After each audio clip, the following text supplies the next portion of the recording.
来看巴黎奥运金牌军后林旭廷，即马也是卫生棉新品牌代言人。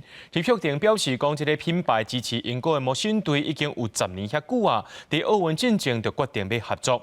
那讲到这2年后的名古屋亚运，教练詹志强也讲呢，伊会鼓励这林旭廷去挑战较悬的量级。 为台湾摕第一面奥运模新队金牌，林旭廷登台湾了后，要求真济。不过第一个正式代言活动和卫生棉，业者支持英国模新队队有10年。去年世锦赛铜牌做出取消，有还来帮站。至少让我们知道说，我们不是孤单自己一个人在那边努力，而是我们是有后面有人在支持我们的。这个合作，其实早在我们赛前，我们就已经讨论好。 不管有没有得牌，我们这个合作就是势在必行。我唔是查某囡仔，什么是查某囡仔？查某囡仔无为什么人的想象而生。林旭廷透过形象影片鼓励所有女性，加做家己想要爱的目标，就是对无理性批评上好反击。2年了后，名古屋亚运，教练詹志强透露，会鼓励伊调更较悬的量级去挑战。我希望说。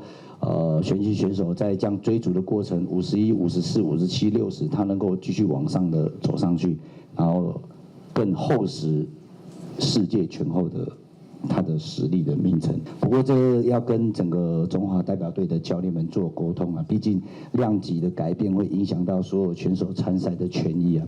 毕竟自己已经完成自己人生目标的第1个大满贯嘛，那再来就是不是挑战第2个大满贯？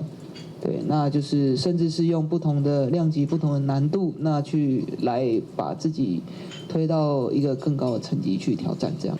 詹志强讲，原本规划奥运了后，胡旭廷适度休困，不过世界模新队联盟承诺将模新队继续留伫奥运，而且咱是上新的会员国之一，希望用行动支持参加9月甲11月的比赛，已经向体育署口头报备，也希望得到支持，甲国际有更较深的连接。记者综合报道。